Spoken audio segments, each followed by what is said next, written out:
السلام علیکم ورحمۃ اللہ وبرکاتہ۔ محترم ناظرین، پروگرام علم و حکمت میں ایک وقفے کے بعد میں محمد عبد المنتقم پھر آپ کو دل کی گہرائیوں سے خوش آمدید کہتا ہوں۔ اللہ تعالیٰ اس پروگرام کو شرف قبول عطا فرمائے۔ اللہ کے کلام کا تذکرہ چل رہا ہے، قرآن کریم کے حوالے سے الحمدللہ باتیں ہو رہی ہیں۔ جو قرآن اللہ کا کلام ہے، جو رمضان کا پیغام ہے اور پوری انسانی زندگی کے لیے دستور کامل ہے، شاہراہ حیات پر انسان کس طرح زندگی گزارے، کس طرح زندگی کی شاہراہ حیات کو کراس کرے، اس کے مد جزر کو، اس کے نشیب فراز کو، اس کے اتار چڑھاؤ کو اور اس کے زیر و بم کو اس قرآن کریم نے ہمارے سامنے واضح فرمایا ہے۔ کمال کی کتاب ہے، کلام اللہ ہے، اس سے بڑھ کر اور کیا کلام ہو سکتا ہے؟ قیامت تک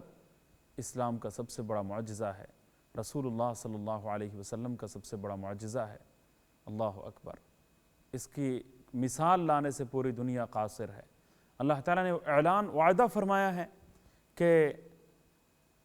ہم نے اس قرآن کو اتارا ہے، ہم نے ہی اس کو نازل کیا ہے اور ہم ہی اس کی حفاظت کرنے والے ہیں، ہم ہی اس کی حفاظت کریں گے۔ وَإِنَّا لَهُ لَحَافِظُونَ، سبحان اللہ، اِنَّا نَحْنُ نَزَّلْنَا الذِّكْرَ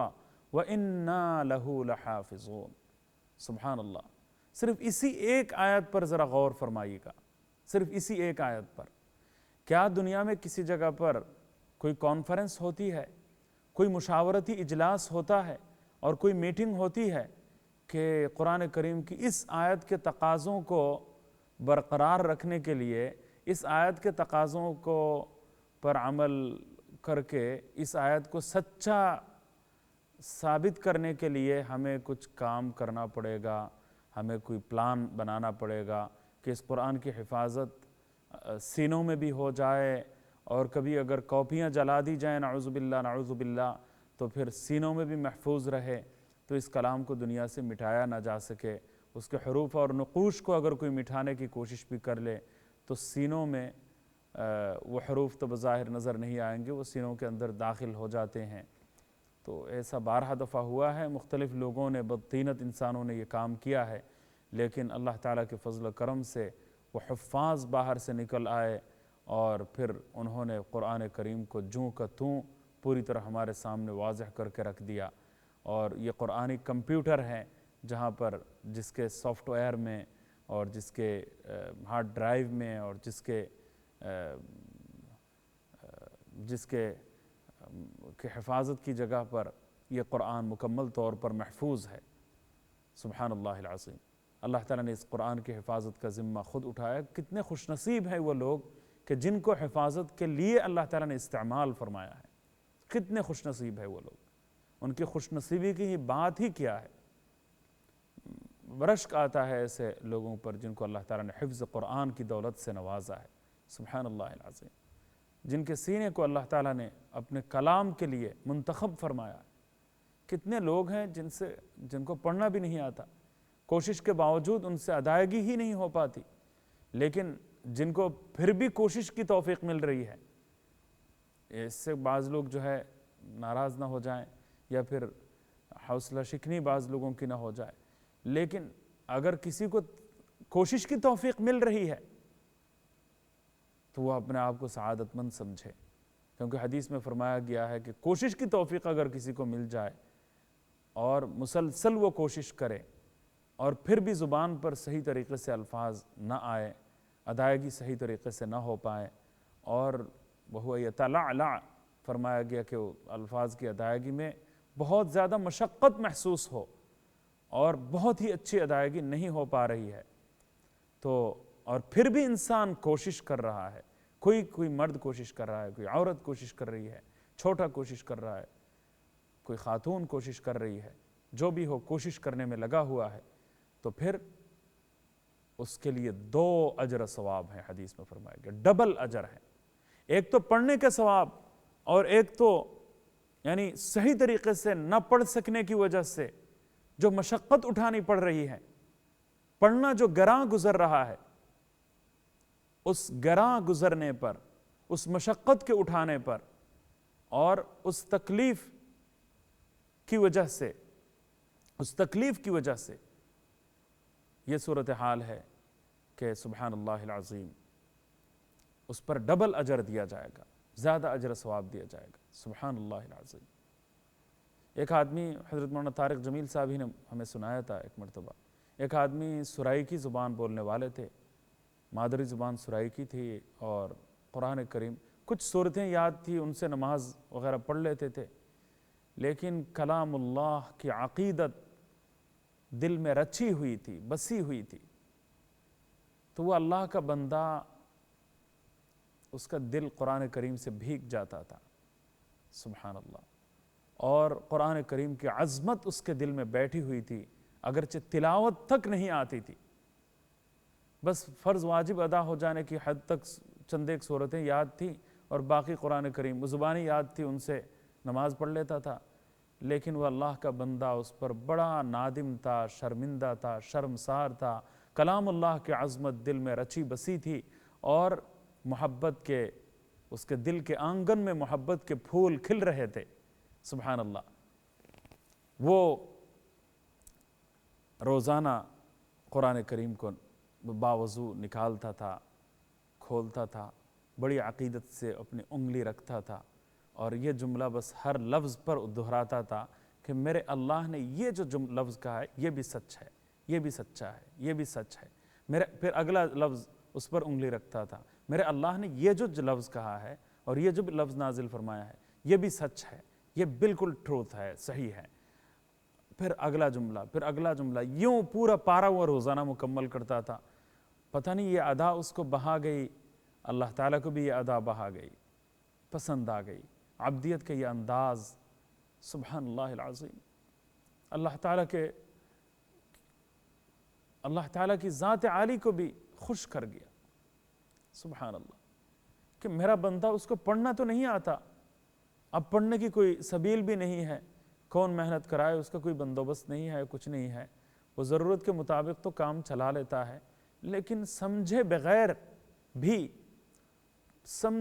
یہاں تک کہ پڑھے بغیر بھی میرے کلام کے ساتھ ایسی عظمت اور ایسی محبت کا انداز، سبحان اللہ۔ یہ خواتین میں جو معمر خواتین ہیں، عمر رسید خواتین ہیں، ان کے دل میں اللہ کی جو عظمت بیٹھی ہوئی ہے، اللہ کے رسول صلی اللہ علیہ وسلم کی جو محبت ہے، دین سے جو محبت ہے، یہ دین فطرت ہے، اس کے ساتھ جو لگاؤ ہمیں نظر آتا ہے، اس کی بات ہی کچھ اور ہے، اس کی بات ہی کچھ اور ہے۔ دینداری، بڑی معلومات رکھنے والے لوگ ہیں، وسیع معلومات، لیکن قربان جائیے اس فریفتگی پر، اس جانثاری پر، اس عشق و محبت پر، اور دل کے اس لگاؤ پر جو قرآن و سنت کے ساتھ، اللہ کے دین کے ساتھ، اللہ اور اس کے رسول صلی اللہ علیہ وسلم کے ساتھ جو محبت کا تعلق ان کے دل میں موجود ہے، جو رشتہ ان کا گہرا ہے، جو رشتہ ان کا گہرا قائم ہے، سبحان اللہ،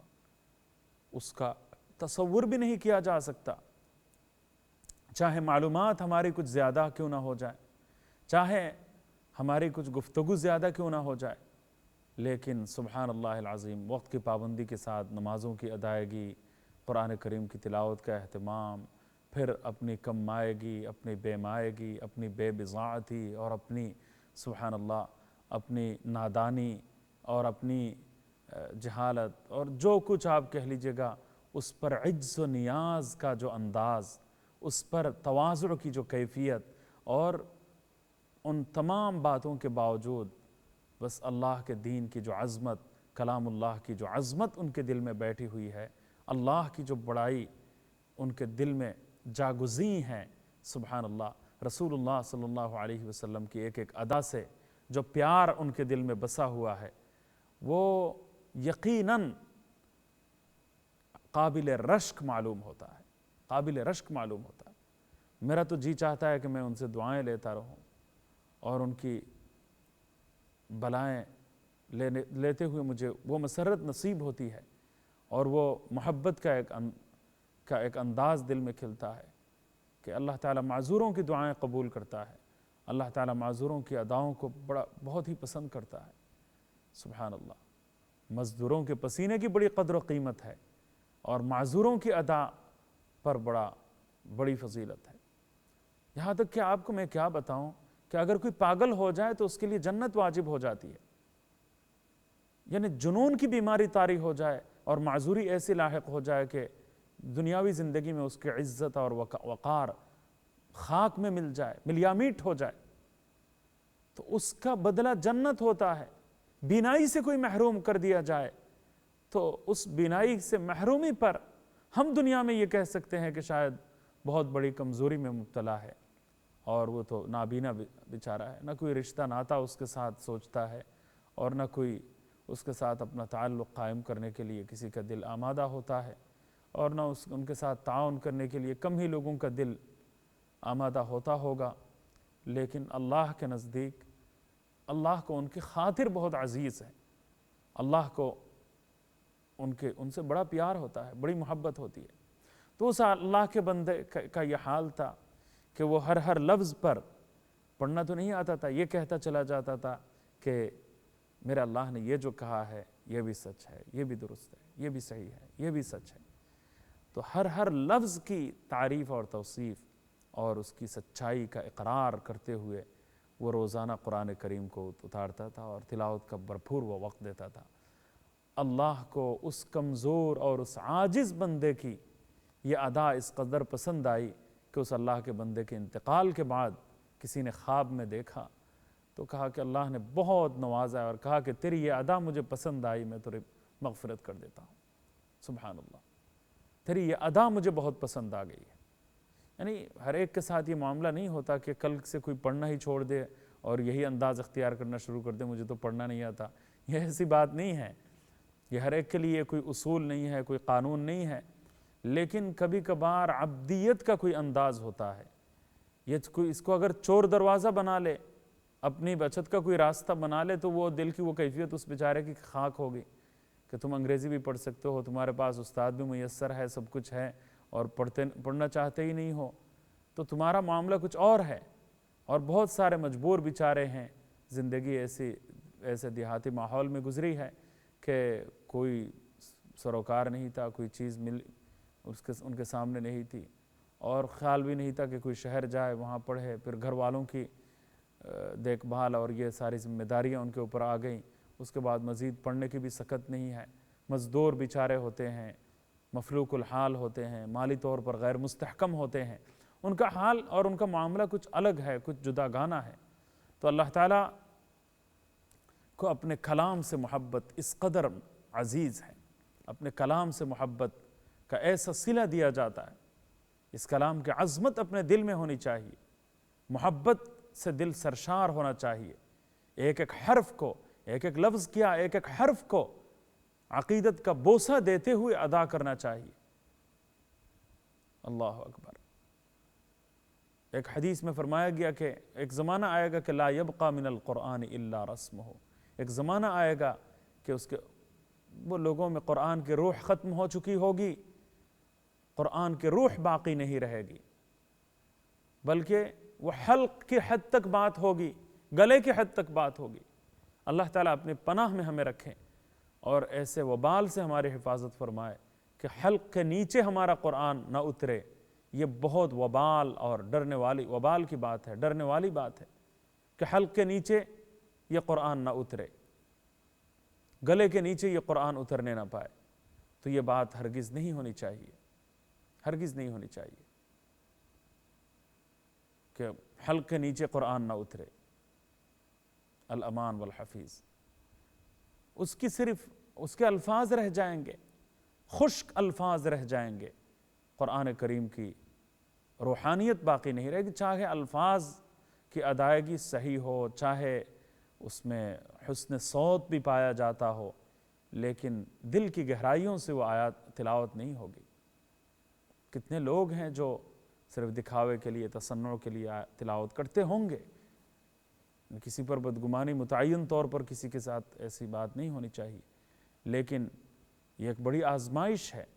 کہ قرآن کریم رب قارئ یقرأ القرآن والقرآن یلعنہ,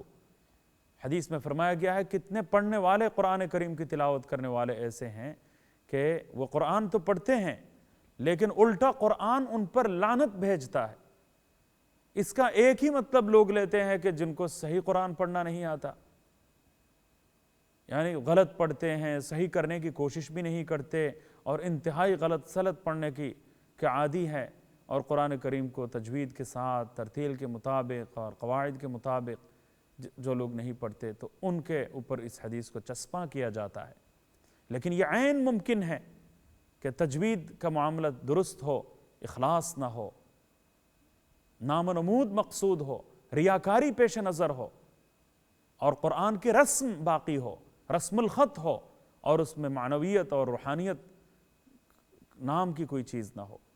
تو پھر ایسی تلاوت بھی ہمارے لیے وبال جان شاید نہ بن جائے، ہمارے لیے بہت بڑا مسئلہ نہ بن جائے۔ تو اللہ تعالیٰ ایسی تلاوت سے بھی ہماری حفاظت فرمائے۔ قرآن کریم کی تلاوت سے پہلے دعا کر لینی چاہیے کہ یا اللہ اس کو آپ قبول فرمائیں۔ ایک تو حق یہ ہے کہ قرآن کریم کی تلاوت ہم کریں، دوسرا مقصد رسول اللہ صلی اللہ علیہ وسلم کی آمد دنیا کا کیا ہے، اس دنیا میں تشریف لانے کا مقصد کیا ہے کہ قرآن کریم کے معنی اور مفہوم سمجھائیں۔ یہ عجیب بات ہے کہ ہم اللہ سے گفتگو کر رہے ہوتے ہیں لیکن ہم سمجھنے کی کوشش ہی نہیں کرتے، حالانکہ قرآن کریم سمجھنے کی کتاب ہے۔ لعلکم تفہمون، لعلکم تعقلون، تاکہ تم سمجھ سکو۔ تو سمجھنا یہ قرآن کریم کا اہم ترین مقصد ہے۔ اس کے بارے میں فرمایا گیا ھدی للناس، پوری انسانیت کے لیے ہدایت کی کتاب ہے، راہ ہدایت واضح کرنے والی کتاب ہے۔ شہر رمضان الذی انزل فیہ القرآن ھدی للناس وبینات من الھدی والفرقان، یہ کتاب ہدایت ہے۔ ھدی للمتقین کہیں فرمایا جا رہا ہے کہ اللہ سے ڈرنے والوں کے لیے یہ کتاب مشعل راہ ہے، راہنما ہے اور سامان ہدایت ہے، ڈائریکشن حاصل کرنے کی کتاب ہے۔ اللہ اکبر۔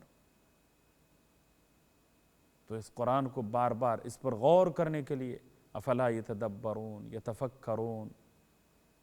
اور لعلکم تعقلون، یہ الفاظ کیوں استعمال ہو رہے ہیں؟ تاکہ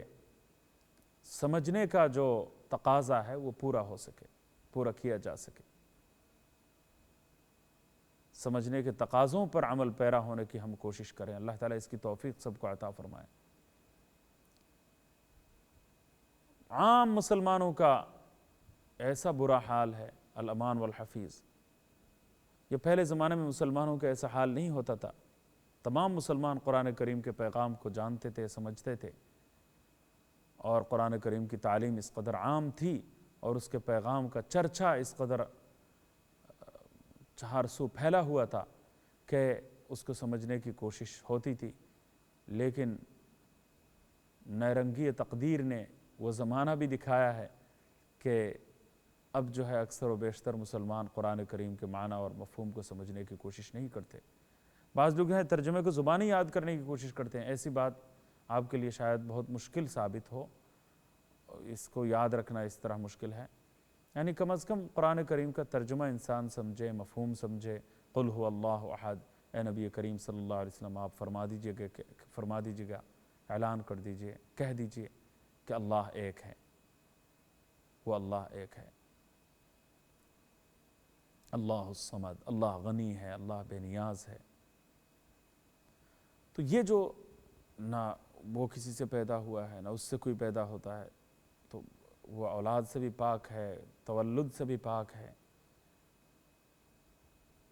اور اس کی ہمسری کرنے والا کوئی نہیں، برابری کرنے والا کوئی نہیں۔ تو اللہ تعالیٰ کی کوالٹیز، خصوصیات، کئی خصوصیات بیان فرمائی صرف قل هو اللہ احد میں، کہ اللہ یکتا ہے، اللہ تعالیٰ کی ذات ہر لحاظ سے ایک ہے، یعنی اس کی ذات میں بھی کوئی شریک نہیں، صفات میں بھی کوئی شریک نہیں، ہر لحاظ سے اگر یکتائی کسی میں پائی جائے اس کے لیے عربی میں احد کا لفظ استعمال ہوتا ہے۔ تو الفاظ کے چننے کا کہ حکمتیں اگر معلوم ہونا شروع ہوں تو آپ کو تو وجد آ جائے، لذت آ جائے، حلاوت محسوس ہونے لگے، مٹھاس آپ کو محسوس ہوئے بغیر نہ رہے۔ ایسی مٹھاس قرآن کریم کے الفاظ کے چناؤ میں ہے، اس کے الفاظ کی ادائیگی میں ہے، جملوں کی ساخت میں ہے، الفاظ کی نشست و برخاست میں ہے۔ سبحان اللہ العظیم۔ تو یہ معنی اور مفہوم کو سمجھ، کم از کم نماز میں جو صورتیں عام طور سے تلاوت کی جاتی ہیں ان کے معنی اور مفہوم سمجھنے کی انسان کوشش کرے تاکہ ذرا دل لگے۔ نماز میں دل نہیں لگتا، اس کی بڑی شکایت ہوتی ہے، بڑی شکایت ہوتی ہے۔ بہت سارے علاج موجود ہیں کہ گناہوں کے خیالات، بیرونی خیالات، شیطانی وسوسے، سب کچھ ہیں اپنی جگہ پر۔ پاکی اور صفائی کا پوری طرح خیال نہ رکھنا، گناہوں کے خیال سے اپنے آپ کو باز نہ رکھنا، یہ باتیں اپنی جگہ پر ہیں، لیکن خشوع اور خضوع پیدا کرنے کے لیے جتنے اسباب ممکنہ طور پر ہو سکتے ہیں ان میں سے ایک اہم ترین سبب یہ ہے کہ انسان جن چیزوں کو وہ پڑھ رہا ہے ان کو سمجھنے کی بھی کچھ کوشش کرے، سمجھنے کے لیے بھی کچھ جتن کرے، اہتمام کرے۔ میں دوسرے حقوق کی طرف جانے سے پہلے اس پیغام کو ذرا اور بستہ تفصیل کے ساتھ پیش کرنے کی میں کوشش کرنا چاہتا ہوں کہ حدیث میں رسول اللہ صلی اللہ علیہ وسلم نے کیا ارشاد فرمایا کہ ان ھذا الکتاب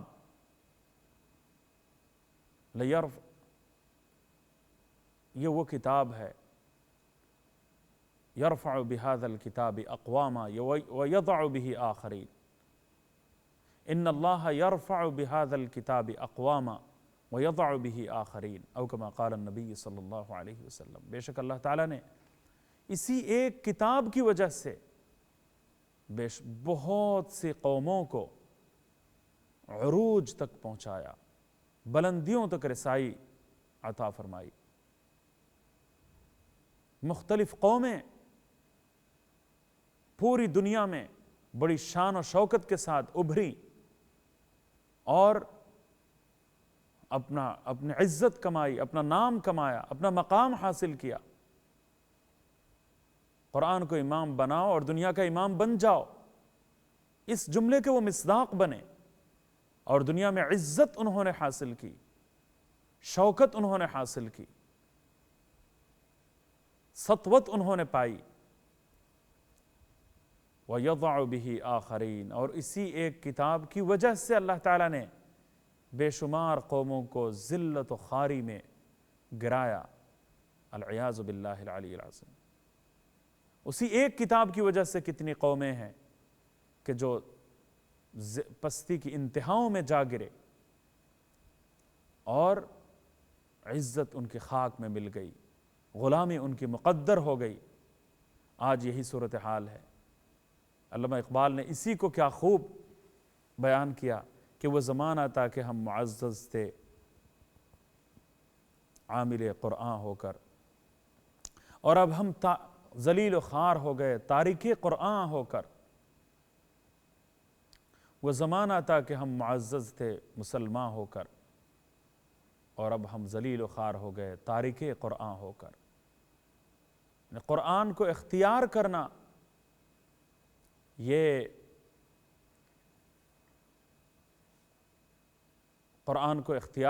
بڑی بات ہے، بہت اہم بات ہے۔ حضرت شیخ الہند مولانا محمود الحسن رحمۃ اللہ علیہ، جن کی قربانیاں، عظیم لیڈر تھے اور مسلمانوں کے لیے بہت بڑا اثاثہ تھے، اور تاریخ ان کو کبھی فراموش نہیں کر سکتی۔ مسلمانوں کی آزادی کی جنگ میں انہوں نے جو اپنا سنہرا باب قائم کیا، اس کی مثال نہیں ملتی، اور ان کے نظریے پر آج بھی جو ہے غور و فکر جاری ہے۔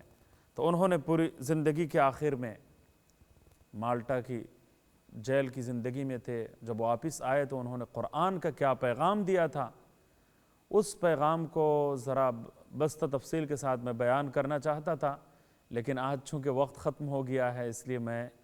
اس کو اگلے پروگرام کے لیے چھوڑ دیتا ہوں، تاکہ یہ پیغام میں اگلے پروگرام میں پیش کروں۔ ایک لفظ میں بات کروں گا